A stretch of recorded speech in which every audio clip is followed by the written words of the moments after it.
ஆமென். அருமையான வார்த்தை ஆமென். வெளிச்சம். மற்றவர்களுக்கும் இந்த வெளிச்சத்தை அறிமுகப்படுத்துங்கள். அவர்களும் இந்த சத்தியத்தின் ஆழத்தை கற்றுக்கொள்ளட்டும். வெளிச்சத்தை பெற்றுக் கொள்ளட்டும். ஆவியான அவர்களோடு பேசுவார். இதுவே நமக்கு விழுந்த கடமையா இருக்கிறது. ஆமென். சரியாற்றோட நேரம் 8:33 நாங்கள் வார்த்தையின் வெளிச்சத்தோடு இணைந்திருக்கிறோம். எங்களோடு பாஸ்டர் வெங்கட் அவர்கள் இணைந்திருக்கிறார்கள். அமெரிக்க தேசத்தில இருந்து வார்த்தையின் வெளிச்சத்தில தேவ செய்தி எடுத்து வருவார்கள். இந்த நாளில் நாங்கள் வெளிச்சத்தை காண இணைப்போமா? அழைப்போம். Praise Lord pastor.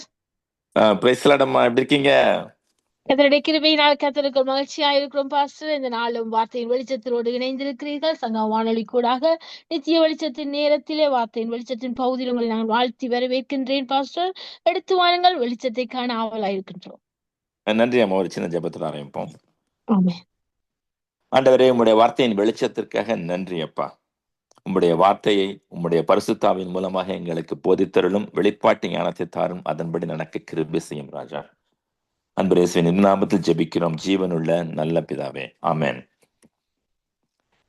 இன்னைக்கு நாம் பார்க்க போறது வெற்றி முழக்கமிடுங்கள் அப்படிங்கிற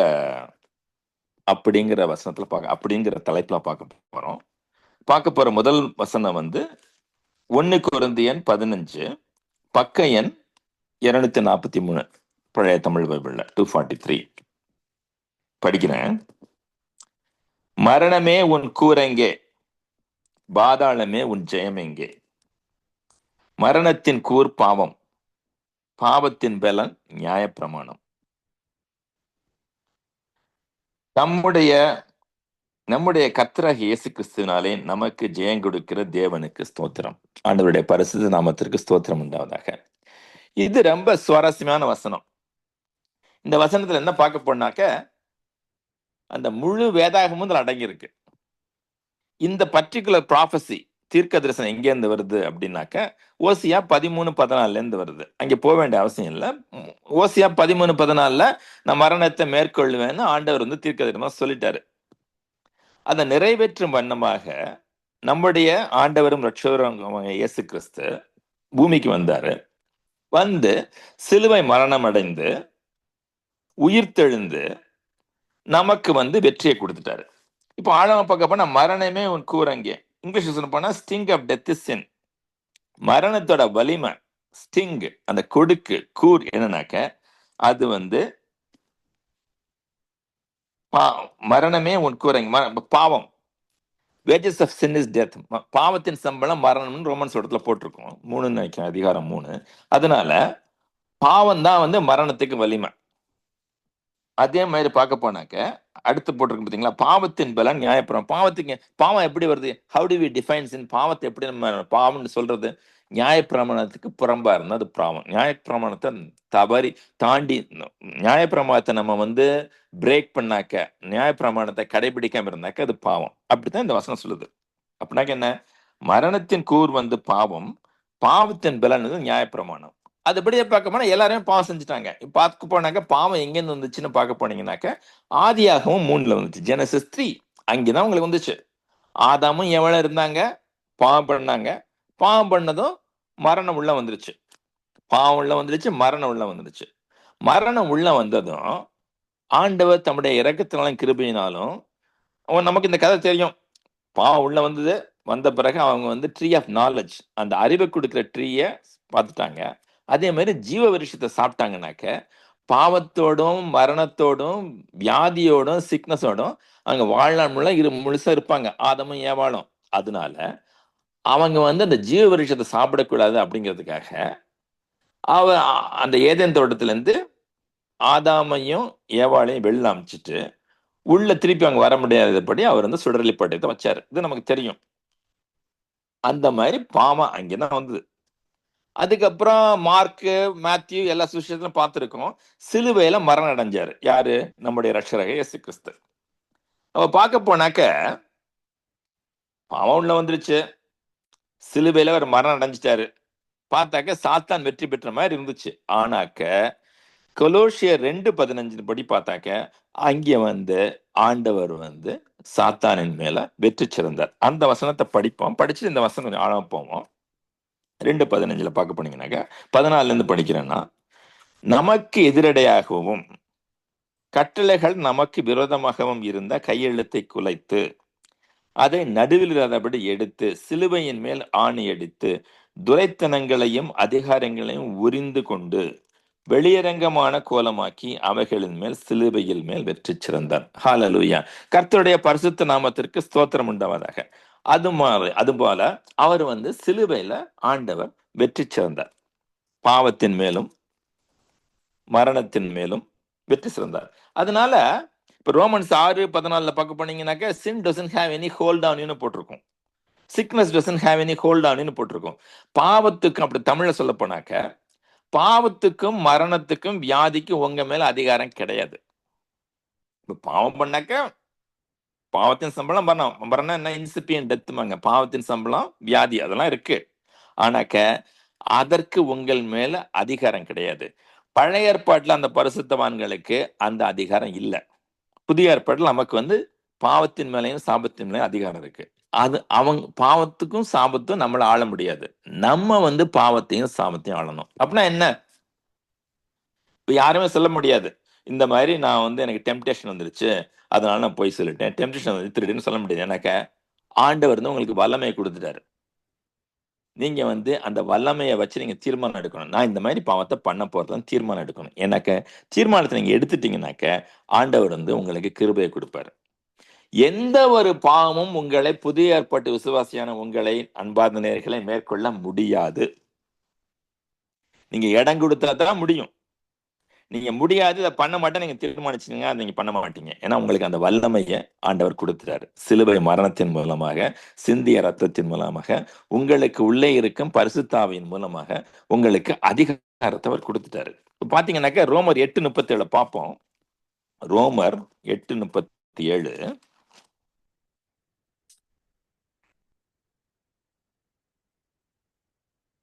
பக்கம் எண் 216 8:37. ரோமர் 6ல இருந்து நிறைய வசனம் இருக்கு. 32 படிக்கிறேன். 35 இருந்து படிக்கிறேன். இல்ல 36.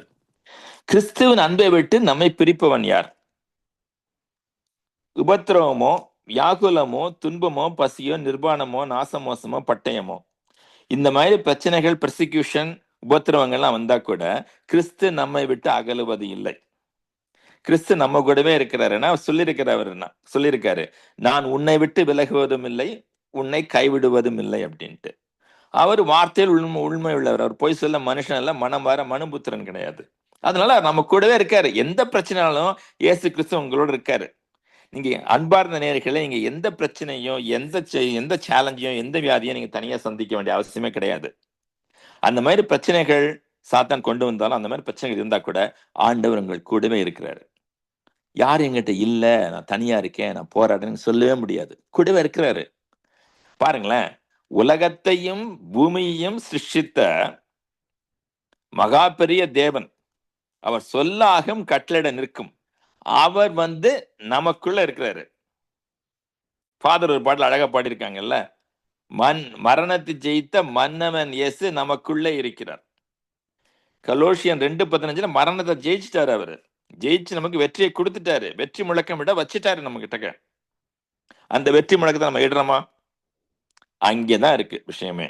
நம்ம வெற்றி முழக்கம் இடணும். ஏன்னா ஆண்டவர் நமக்குள்ள இருக்கிறார், நம்ம கூடவே இருக்கிற. எந்த பிரச்சனையா இருந்தாலும் நமக்குள்ள இருக்கிறாரு, நம்ம கூட இருக்கிறாருன்னு ஞாபகம் வச்சுட்டு நம்ம பிரச்சனைக்கு எதுக்கு நம்ம பேசணும்? மலையை பார்த்து பெயர்ந்து போன்னு பேசினாக்க பெயர்ந்து போயிடும். ஆண்டவர் நமக்கு அதிகாரத்தை கொடுத்தாரு. இந்த வசனம் திருப்பி பார்க்க போனாக்க, கிறிஸ்துவின் அன்பை விட்டு நம்மை பிரிப்பவன் யார்?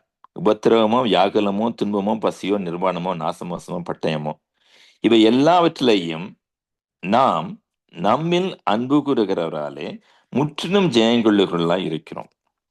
பாருங்க, இவை எல்லாவற்றிலையும் நாம் நம்மில் அன்பு கூறுகிறவராலே முற்றும் ஜெயம் கொள்கிறா இருக்கிறோம். அப்படின்னா என்ன?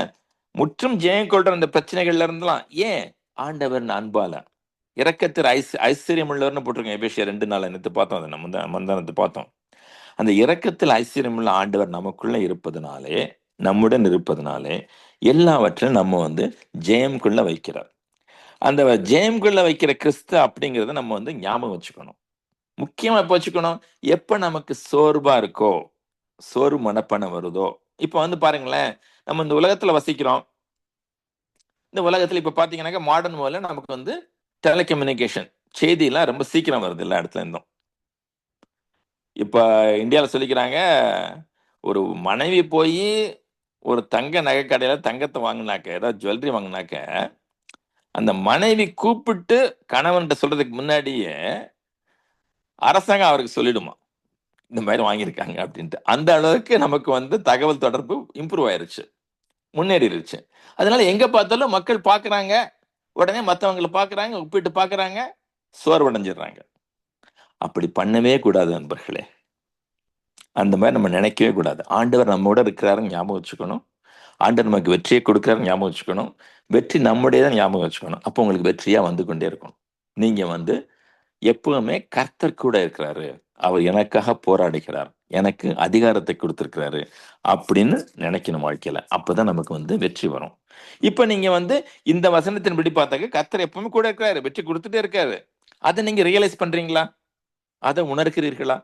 அதை உணர்ந்து நம்ம மோர் தென் கான்கரர்ஸ், முற்றிலும் ஜெயம் கொள்கிறவர்கள் அப்படிங்கிற நம்பிக்கை நமக்கு இருக்கணும். இப்ப மத்திய 9:29 போட்டிருக்கல, according to your faith be done unto you. இங்கிலீஷ்ல சொல்லுவாங்க, there cannot be any manifestation without expectation அப்படின்ட்டு. நீங்க அந்த எதிர்பார்ப்போட ஆண்டவர் இருக்கிறாரு அப்படிங்கிறதோட நீங்க ஒவ்வொரு காரியத்தையும் செய்யும்போது வெற்றி உங்களுக்கு வரும். சோர்வா இருக்கும்போது தான் நீங்க வந்து உரக்க சத்தமிட்டு ஆண்டவரை துதிக்கணும். அப்படி துதிக்கும் போது சாத்தானின் கோட்டைகள்லாம் தகர்ந்து விழும். சாத்தானின் தந்திரங்கள் பொய்கள் எல்லாம் தகர்ந்து விழும். நீங்க வந்து முன்னேறி போவீங்க.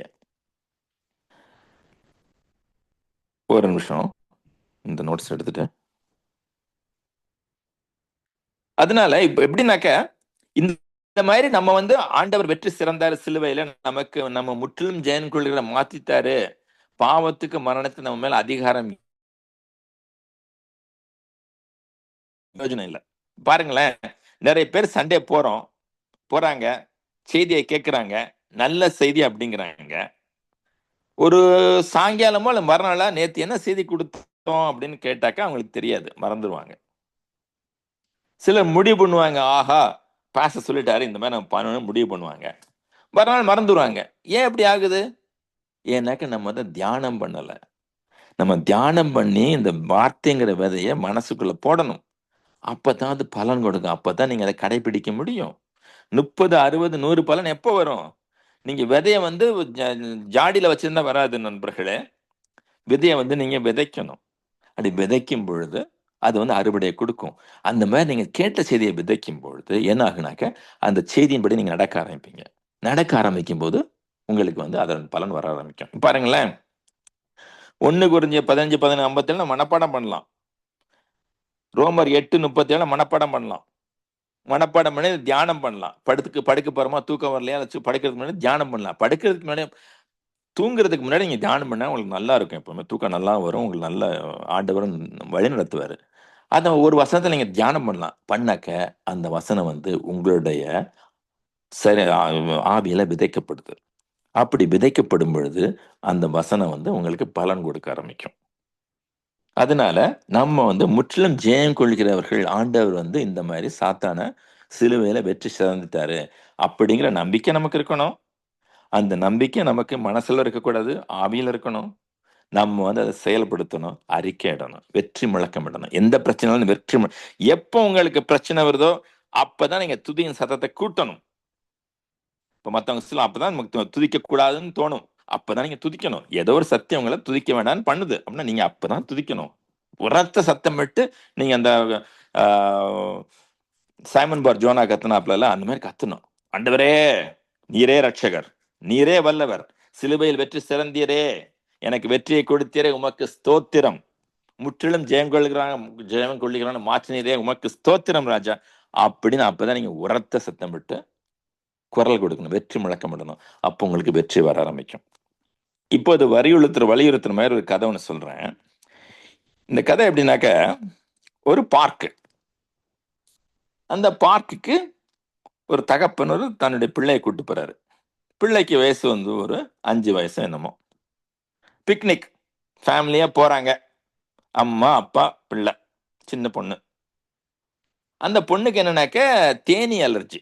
தேனி அலர்ஜினாக்க தேனி கொட்டினா அந்த பொண்ணுக்கு மூஞ்சி கிஞ்சி எல்லாம் வீங்கி போய் மறிக்கக்கூடிய தருவாய் வர ஆரம்பிக்கும். அந்த அளவுக்கு மோசமான தேனி அலர்ஜி அந்த பொண்ணுக்கு. அந்த பொண்ணை கூட்டிட்டு அவங்க வந்து போறாங்க. அந்த மாதிரி தேனிக்கு பம்பிள் பீன்னு பேரு. அந்த பேர் அந்த கொட்டுற தேனி. அது கொட்டினா செத்துருவாங்க போல. அந்த மாதிரி சிலர் செத்துருவாங்க அலர்ஜி இருக்கவங்க. அப்ப பார்க்குக்கு போறாங்க பிக்னிக்கு. சடனா அந்த பூச்சி வந்துடுது, பம்பிள் பீ தேனி வந்துடுது. தேனி வந்து பஸ் பண்ணுது, ஜின்னு வருது. பார்த்ததும் இந்த பொண்ணுக்கு பயங்கர பயம் வந்துருச்சு. உடனே அப்பா கிட்ட ஓடி போய் அப்பா ஒட்டிக்குது. உடனே அப்பா வர்றாரு. அந்த தேனி வந்து இந்த பொண்ணை தொடர்ந்து வந்துகிட்டே இருக்கு.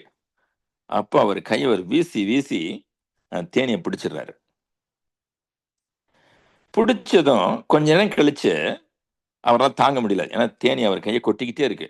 தாங்க முடியல. அவரு விட்டுறாரு. சடனா விட்டதும் அந்த பொண்ணு கேக்குது, அப்பா விட்டுட்டீங்களா, திருப்பி அந்த தேனி வந்து கொட்டினா என்ன செய்யறது அப்படிங்குது. அப்பா வந்து கையை கீழே இறக்கி மெல்லமா கையை விரிச்சு காமிக்கிறாரு. பார்த்தாக்க அந்த தேனியின் கொடுக்கு, அந்த கொட்டும் பாகம் இருக்கு பாத்தீங்களா, அது அவரோட கையில அப்படியே புதஞ்சு போயிருக்கு. கையெல்லாம் வீங்கி இருக்கு. ஆனாக்க அந்த தேனிக்கு கொடுக்கு இல்லை. தேனி போயிருச்சு. தேனியால நீ கொட்ட முடியாது அந்த பொண்ணை, ஏன்னா அதுக்கு கொடுக்கு இல்லை, போயிருச்சது. அதை வந்து அப்பா ரிமூவ் பண்ணிட்டாரு. அந்த மாதிரி தான் சிலுவையில இயேசு, நம்முடைய இயேசப்பா, நம்முடைய இயேசு கிறிஸ்து அந்த மரணத்தோட பாவத்தோட கொடுக்க ரிமூவ் பண்ணிட்டாரு. அதுக்கு கொடுக்கு கிடையாது, ஸ்டிங்கு கிடையாது. இனிமே நமக்கு வெற்றி, வெற்றி நிச்சயம், விடுதலை சத்தியம் அப்படின்னு சொல்லிட்டு முடிப்போம். Thank you, Father. Father, we praise your holy name. You are the Lord. Thank you, Father, for your wonderful kindness, wonderful grace in sending your Son, our Lord and our Savior, Jesus Christ, to die on the cross for our sins, O Lord Jesus. I ask you, Father, to give us the wisdom and the revelation knowledge to know this fact deep in our heart so that we can declare it and live in victory. In Jesus' precious name I pray. ஆண்டவரே, நீர் சிலுவையில் வெற்றி சிறந்தீர் என்ற வெளிப்பாட்டு ஞானம் எங்களுடைய ஆவியில் ஆழமாக விதைக்கப்படுவதாக. அந்த விதைக்கப்பட்ட விதையை வைத்து நாங்கள் நன்றாக அறிக்கையிட்டு வாழ்க்கையிலே வெற்றி பெற, மற்றவர்களுக்கு ஒரு ஆசீர்வாதமான கருவியாக இருக்க, உம்முடைய ராஜ்யத்தில் வேலை செய்ய உமக்கு பயன்படும் கருவியாக எங்களை மாற்றும். அன்பு இயேசுவின் இன்ப நாமத்தில் ஜெபிக்கிறோம், ஜீவனுள்ள நல்ல பிதாவே. ஆமென். ஆமென், ஆமென், ஆமென். நன்றி பாஸ்டர், நன்றி. அருமையான வார்த்தையின் வெளிச்சம், வார்த்தைகள் ரகசியங்கள், வெளிப்பாடுகளை நமக்கு கற்றுக் கொடுத்தீர்கள். வெற்றி முழக்கமிடுங்கள். எப்படி வெற்றியுள்ள வாழ்க்கையை நாங்கள் வாழ முடியும், அந்த வெற்றி முழக்கத்தை முற்றிலும் நமக்கு ஜெயம் கொடுத்த நம்முடைய தகப்பனோடு சொல்வார், சிலுவை யாவை செய்து முடித்து விட்டார், இனி சத்துருவுக்கு எந்த அதிகாரம் இல்லை, அதிகாரத்தையும் வல்லமை நமக்கு தந்து விட்டார், நாம் ஜெயம் எடுக்க முடியும் என்பதை ஆழமான சத்தியத்துக்கூடாக, அருமையான கதைக்கூடாக நமக்கு வெளிப்படுத்தினீர்கள். அப்படியா கற்றுக் கொடுத்த உங்களை, உங்கள் குடும்பத்தை, உங்கள் ஊழியங்களை கத்த நிறைவு ஆசீர்வதிப்பாராக. கத்தரை சித்தமான நாங்கள் இன்னொரு அழைப்புல சந்திக்கும் வரைக்கும் சமாளித்து கூறுகிறோம். நன்றி பாஸ்டர். நன்றி அம்மா, உங்களையும் ஆசீர்வதிப்பாராக. ஆமென்.